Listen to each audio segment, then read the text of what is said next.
નમસ્કાર. જનફરિયાદ ન્યૂઝ મીનાક્ષી રાવલ. ગાંધીનગર ખાતે ₹300 કરોડના ખર્ચે બનશે ભવ્ય આંજણા ધામ. શિલાન્યાસ કાર્યક્રમમાં રાજ્યપાલ અને સીએમએ આપી હાજરી. વાત કરીએ મિત્રો, અમદાવાદ મહેસાણા હાઈવે પર જમિયતપુરા ગામ પાસે ₹300 કરોડના ખર્ચે આકાર લેનાર આંજણા ધામના શિલાન્યાસ કાર્યક્રમમાં રાજ્યપાલ આચાર્ય દેવવ્રત અને મુખ્યમંત્રી ભૂપેન્દ્ર પટેલે હાજરી આપી હતી. આ પ્રસંગે સમાજના શૈક્ષણિક સંકુલ માટે માતબાર દાન આપનાર દાતાઓનું સન્માન કરવામાં આવ્યું હતું.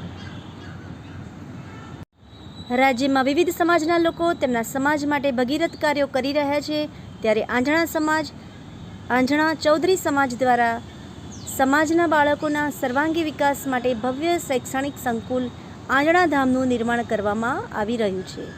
અમદાવાદ મહેસાણા હાઈવે પર જમિયતપુરા ગામ પાસે ₹300 કરોડના ખર્ચે આકાર લેનાર આંજણા ધામના શિલાન્યાસ કાર્યક્રમમાં રાજ્યપાલ આચાર્ય દેવવ્રત અને મુખ્યમંત્રી ભૂપેન્દ્ર પટેલે હાજરી આપી હતી.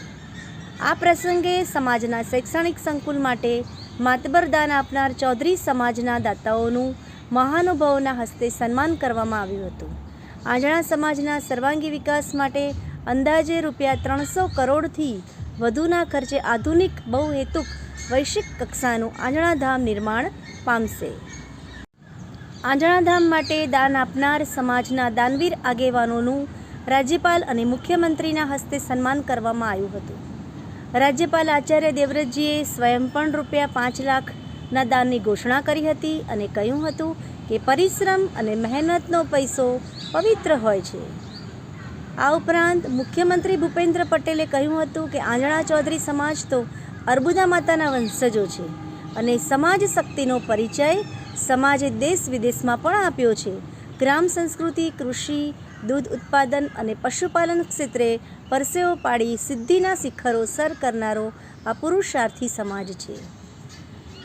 આંજણા ધામના દાતા અને વિધાનસભા અધ્યક્ષ શંકરભાઈ ચૌધરીએ પણ કહ્યું કે આંજણા ધામનો શિલાન્યાસ એ ચૌધરી સમાજ માટે ઐતિહાસિક અવસર છે. તેમણે દાનનો મહિમા સમજાવતા કહ્યું કે જે સમાજ દાતાઓનું સન્માન કરે છે તે રાષ્ટ્ર આગવી પ્રતિષ્ઠા અને સમૃદ્ધિ મેળવે છે. આભાર. ન્યૂઝ ઓફ ગાંધીનગર દૈનિક જનફરિયાદ ન્યૂઝ મીનાક્ષી રાવલ.